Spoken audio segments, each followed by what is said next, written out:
Let's go back to the garden. I was at Walker Elementary School, and I was talking about the Langston Hughes poem. Learned that, been significant. I went on to, we did quite a bit of moving around, moved up to Ohio, went to Fairwood Elementary School. I was a spelling bee champion. What was the sixth grade spelling bee champion? Because we went to Ohio in my fifth and sixth grade year. But I was the spelling bee champion, the room spelling bee champion, competed for the school, but at the time, just wasn't sharp enough, I guess, to win the school. I can remember this little girl in this dress. Almost had that was a laughter within me just then. But she ended up winning the whole thing. But it was a sad moment when I didn't pass the question that was asked of me. I don't even remember what the word was to this day, but I didn't get it, got recycled or sent off the stage, I guess you could call it. And did not win that competition. But I would tell you something that I became a winner at in that same format. My mother bragged about that spelling bee. Oh, Lord. I think my mother bragged about that spelling bee, God, almost up until maybe 3 years before, lost my focus there, up until maybe about 3 years before she passed, she was still talking about the spelling bee I won in the sixth grade. That's how important some things are to adults, and you don't realize it. I don't know if it was her way of helping me maintain focus or creating some kind of, some form of encouragement or creating something within me to keep a drive going. I don't know, but she always bragged about it. Maybe she just couldn't let things go, But she was, no, I know how to sum it up. It was pride. And I guess when your kids do something that you're prideful of, it tends to make you reflect on that joy when you're looking for those joyous moments. And she never stopped talking about that. Made me feel good about it. I mean, that's why I'm documenting it now for the 2636 Club. Oh, let me go back to that. I told you this is storytelling for Max and the 2636 Club. What is 2636? 2636. Even though I said it earlier, I want to kind of slow it down a little bit so that you'll get the messaging again. 2,636 miles. I'm away from my grandkid up in Seattle. I probably shouldn't have said the exact location, but nonetheless, I'm exactly that far from them. And the 2636 Club or 2636 Club is for everyone who's away from those kids, whether it be kids, grandkids, family, friends, or anyone. And you want to say something to them, Maybe you'll pick up something from this here and you'll be able to share with them. Maybe this is a template for you developing something for them. But what I want to do is I want to, just do some storytelling with Max. Maybe along the way, Devin will pick up something that he hadn't heard. Maybe family or friends might look at it and say, you know what, that was a moment I forgot about that. And, you just reminded me of it. And you never can tell when there's a favorable moment happening in your life and you're doing something that's good and you're doing something that's helping someone. one of the things I'm beginning to realize now is I'm beginning to become more comfortable with the camera. When initially I started, I was stumbling all over the place, kind of breathing heavily, and had a distorted view on where I wanted this to lead. And doing this for the first time, didn't know exactly what I wanted to say. And I'm sure that anybody who's in theater or filming would probably say that I should have never taken my eyes off of the camera, because just in looking directly to you, I'm speaking to you. I'm actually touching your soul as I'm looking at you. But that's a window within my personality right now that I haven't affixed myself to. I haven't locked in on, because right now I'm kind of shifty in that, I'm wondering, my eyes are telling you when I'm in my thoughts. So just focusing on the camera, I hope that at some point to do the right thing. Now keep in mind this. This is the first in a series of what I'm going to try to do. I don't know how many of these I'm going to get done before that window is closed, because this life is based upon windows. And, you have certain time you have to operate within that window, because you don't know when that window is going to close. Like, say, for example, when a camera might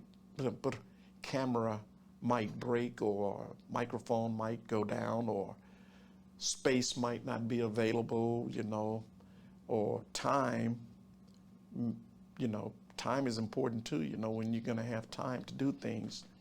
But nonetheless, I hope that this is going to be some part of a series that I can introduce you to and begin to talk about some of the things along the way that might be of interest to you. Let's see here. We talked about school, George Avenue School. And I had migrated up to Fairwood Elementary School. See my versatility? Aren't I just thriving in front of this camera right now? Hopefully it'll become clear. But the next step after Fairwood Elementary School is this. We left Columbus, Ohio, and I got to get back to Columbus, Ohio in one of these future sessions to tell you about my grandmama. We called her Big Mama. Her name is Victoria McGoy. And God, let me put it this way. There's not many kinder souls on this earth than that soul. She's gone now, but my grandmother, she was a kind person. She used to sit down on the ground with us and do things. I mean, most adults won't get down with kids. But anyway, I'll get back to that. I want to try to focus within, I mentioned the windows. This is one of those windows I want to stay focused in, since I'm energized to talk about it. And that is the schooling piece. I went from Fairwood Elementary to Massachusetts. We moved to Massachusetts, New Bedford, Massachusetts. And when I say Ohio, we lived in Columbus, Ohio. Fairwood Elementary was in Columbus, Ohio. We went from Memphis, Tennessee to Columbus, Ohio. Then we moved to New Bedford, Massachusetts. Now watch this.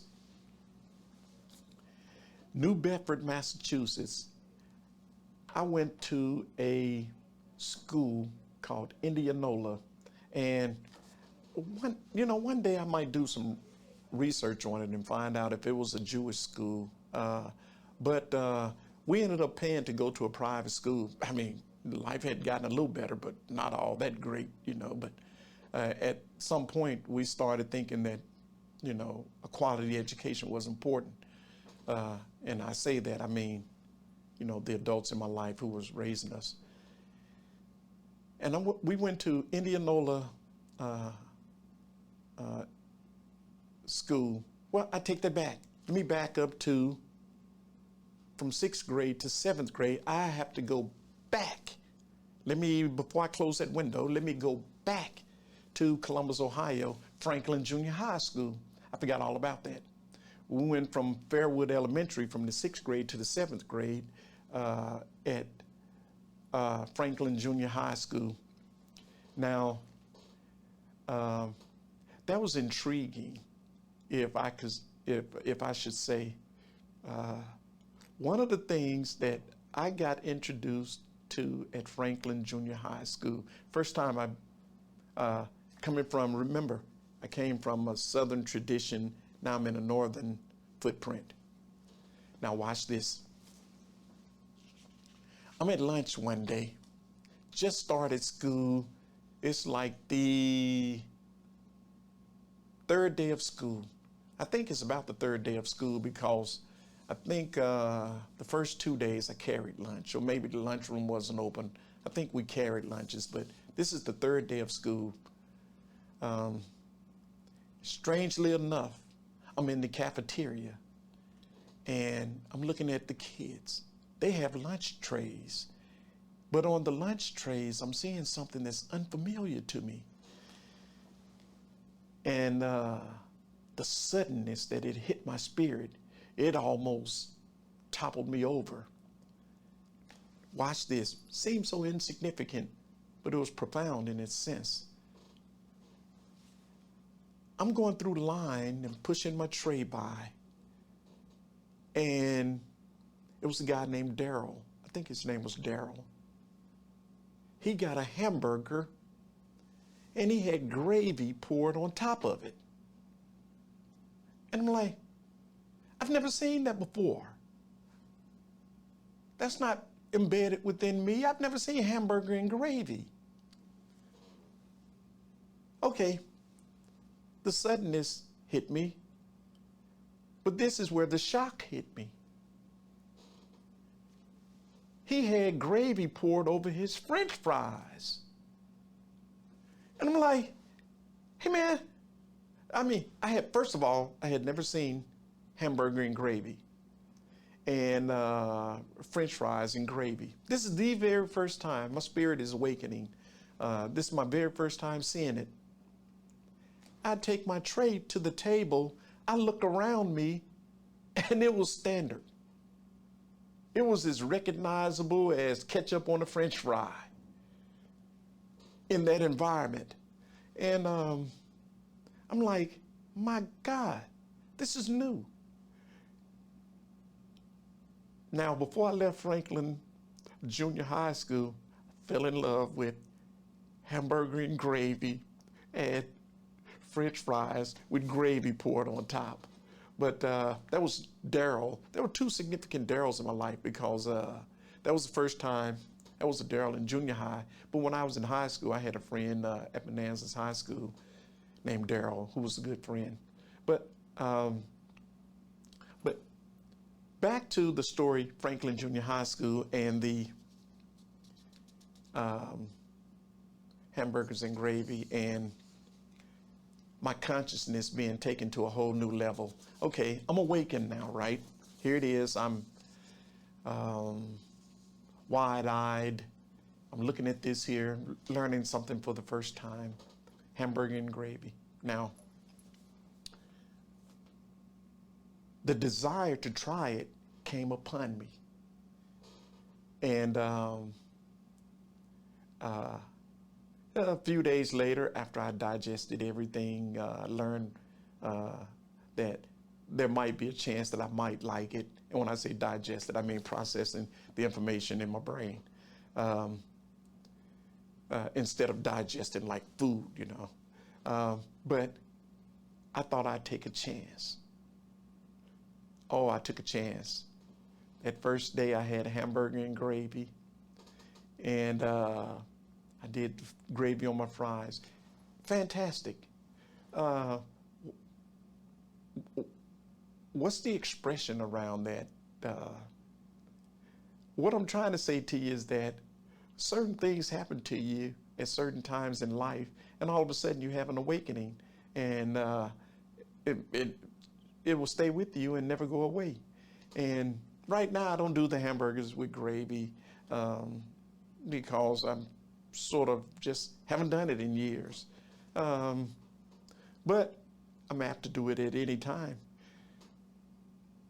Point being, uh, what I gained from that is uh, I opened up my mind to experience something else, something that a totally different group of kids were doing that I wasn't doing at the time. There's a method to this madness that I'm talking about when I tell you about a hamburger and gravy and French fries and gravy. But the one thing is, at that moment, when I speak of the awakening, at that moment it opened up my mind, and here's what started at that moment also, or it was put into play. I started adapting and being like all the other kids. I found myself consciously adapting and being like the other kids. And it made me start speaking differently also, because I came from a Southern background, had a Southern accent. Let me stop right there and just say this. Right now, as you listen to me speak, you will hear a high Southern drawl, more than likely. More than likely, because I'm in the South. I live in the South. I've been in the South my whole life.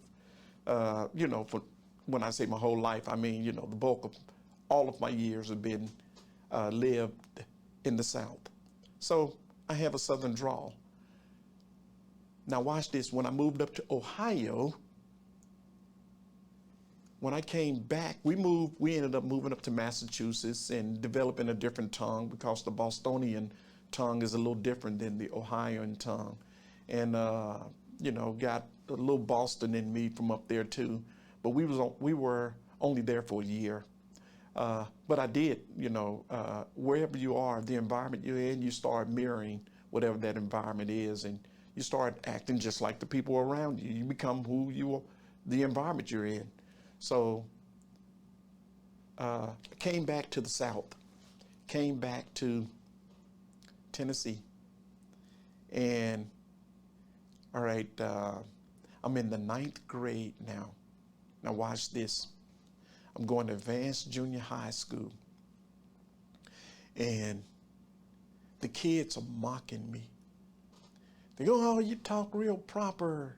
Oh, well, why do you speak like that?" And, they were, you know how kids are, nothing harsh about it. I mean, I wasn't damaged by it or anything, but as a matter of fact, I may have taken a little pride in it at some point. And that is what I'm saying I took pride in, is that my tongue was differently. I had lost, the bulk of my Southern drawl, because 3 years, as a child is a long time. And I had lost the bulk of my Southern drawl before we moved back home, or moved back to Tennessee. And kids, they let us know, because my brother and sister went through the same metamorphosis, I guess you can call it that. We all, or morphine, we all morphed it the same way. But we were speaking differently. Where was I going with the story? My God, I forgot all about my storyline here. But I got you. I was talking about Massachusetts, and when we came back to Tennessee, well, when we were up in, when we left Ohio, went up to Massachusetts, I went to a Indianola school, and I think it was a Jewish school. As a matter of fact, I know it was a Jewish school, but I went to that school. It was a private school. I was telling you about it, but I didn't finish it, so I want to finish this here before I close out and move on. One of the things that that school offered me and gave me was I don't know, it was a certain level of discipline. I think you could call it the discipline piece. I was thrust into a environment that it was just totally different from anything I had gone into. In that, there was a point that I had never had any Jewish training, studied, anything about the Jewish religion or anything. But it was a school. It was a school for kids, and they accepted us. And they had to have some good teaching techniques also. Sort of what rivaled what I was telling you about Walker Elementary. We had to sing a song, right to this day. Welcome, Rabbi Kiner, welcome, Rabbi Kiner. One and only welcome you. One and only welcome you to our room in Indianola School. We had to say that every morning. Rabbi Kiner was our principal, like the headmaster, the principal of the school. And, back then, kids used to sing the Pledge of Allegiance, like every morning. At least I know we did through elementary school. But now I think I'm in the 7th grade. Back to what I was talking about. We'll cut there and we'll come back. Okay, Rabbi Kiner. Rabbi Kiner, I said the headmaster, the principal. Where was I going with that? Shoot. Lost my train of thought. Where was what was I getting ready to tell about? They accepted us into that school. That's it. They accepted us into their school and open arms too. I guess because, I guess money talks, you had to pay. And I mean, every dollar that we earned at that point, was, it was sacred. But anyway, nonetheless, we went to this school, and that was a really, really, really good school because I have such fun memories of it, so many fun memories of it, or such fun memories of it. But I guess I can get off of this. No, let me take it to the next level, and that is this here. We're going to go from Massachusetts back to Tennessee. Went to Advanced Junior High School. And Advanced Junior High School, I wasn't a big athlete, but I did play junior high school sports. And of all sports, guess which one it was? Tennis. I was on the tennis team. I was good at here. Let me take it back a bit. I was always small, undersized. And to top it off, started school early. At 6 years old, I started at 5. I was in 5th grade, graduated at 17, but I was younger than everyone in class, and smaller, just tiny, just absolutely tiny, smaller than everybody in class. So, didn't excel at, like basketball. I wasn't a 6-footer. Didn't excel at football. Wasn't a high impact guy. Basketball, football, baseball. Could have played baseball, but I didn't hone my skills enough because we kind of bounced around moving. But I never did stay in a program to hone my skills enough to become really good at baseball. But I did learn tennis, and I played tennis at different places, and I did learn tennis and was good at it. As a matter of fact, was in the Advanced Junior High School yearbook, 9th grade year, and what year was that? That had to be 1974. So if you look in the Advanced Junior High School yearbook of 1974, you'll see me holding a tennis racket, standing next to a couple of guys. We were the tennis team. I was the number one, believe it or not. even though I was small, didn't have power to serve, but I had quickness, and I just knew how to put the ball back over the net for my age group. But wasn't anything like at the city level where I was competing to win state or being the best in the city. Didn't have the, what do you call the tennis courts? I didn't have the, it's not a forum, but I didn't have the facilities. I didn't have the facilities to practice often, you know, because we used to play up at Lemoyne College, but at certain windows they would let us play, and certain times we just didn't trespass because they were so kind to us. They told us, you know, when the courts were off limits, and we just abided by it, you know. I am going to wind it down from here, and just at this point, just pick it up at high school, going to Booker T. Washington before transferring over to Manassas High School. Tell a few stories there, and then we'll walk through some different segments in life. And once again, I want to say that it might be that I might appear to bounce around, but I really don't want to be chronological.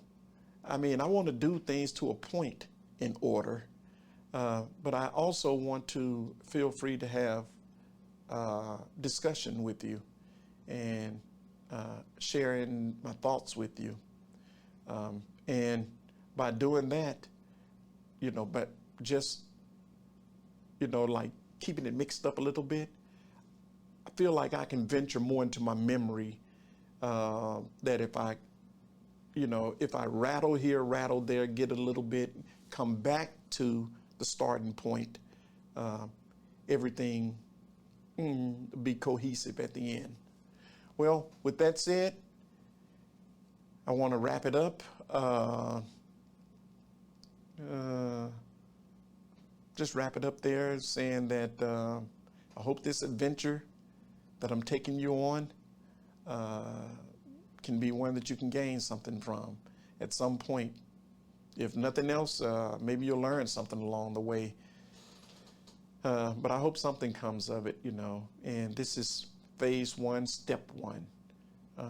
Don't know how many sessions I'm going to do right now, but we'll take this, take a look at it, find out if I have to look you in the eye when I talk to you, or if in fact I can actually venture off into my thoughts and then come back to you as I speak. Thanks for watching.